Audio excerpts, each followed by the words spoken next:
Hello and welcome to lesson 3, which is on protecting ranges and protecting sheets. In this lesson, we're going to take a look at how you can protect specific cells or ranges in order to make either some people be able to use it or no one to be able to. Similarly, we can also protect an entire tab or sheet in order to not let anyone else, mess with it. This is especially useful if you have more complicated formulas or... Hello, and welcome to lesson 3 in sharing. This is about protecting ranges or sheets. Now, a protective range and sheet basically means only some people or nobody can edit those specific cells or range of cells or the entire sheet tab. This is especially useful if you have either like raw data that you don't want anyone to mess around with, if you have formulas that you don't want someone to accidentally break or do something that they're, to edit it, or if you have just cells that you want only, higher management or only yourself to be able to edit. So we'll go ahead and take a look at some of these examples, use cases, and it's very helpful as you share with others to make sure, someone doesn't accidentally do something to part of the sheet. First off, let's go ahead and protect a range. So you can highlight a range and then go to Data and then Protect Sheet and Ranges. So if you have it highlighted, it'll already pick it up here, or you can select the range. In this, you can optionally add a description like only Matt can change budgets. Set permission, and then when you get here, you'll have everybody who's on this, and you can see here, if you're the owner, you always will have this on there. Others, you can choose to add or remove them. So you might want one person to be able to edit it, but not another, or you might not want anybody. And this is a custom, and so you can either restrict it so nobody can do anything else, or you can have it be a warning in case you still want everyone to be able to edit it, but you want to at least give them a warning of, are you sure you're supposed to edit this? Do you actually know what you're doing? So typically I've done this just so that I'm the only one who can, work on those specific ones. In this example, I'm going to do that. So I'm going to hit done. And so now the G through G is locked. Now there isn't really any indication on it other than if you open this protected sheet in range and then you can see it.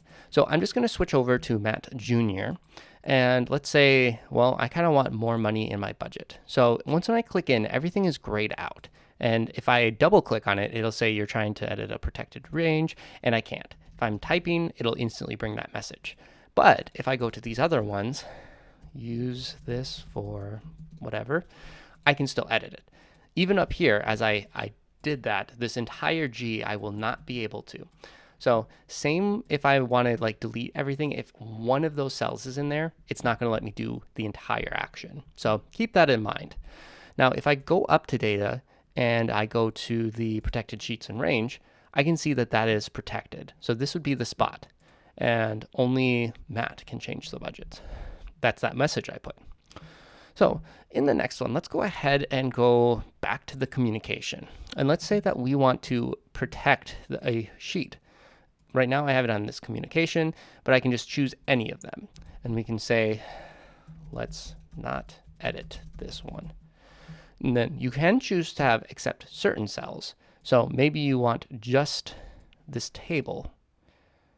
So I'm just going to highlight that. Oh, well, you have to actually push that first. So I just did Command A to select the whole table, and you could do OK, set permission. Now, if I am an editor, I can choose if I want other editors to access it or not, but I cannot remove the owner. The owner always can. So you can see there, I can only do the one. So just keep that in mind as you have other, editors. This could be used, just so that if it's their tab, they can edit it, and then you, the owner, can, but others can't. Again, just keep that in mind, or everyone can. You can also choose show a warning. You don't have that because just everybody will get a warning. So let's go ahead and try that with the warning. So what this means, and you can see the lock there, is that everything is not editable except for the table. So if I try to edit, including myself, it'll have this heads up. So I can show this or continue.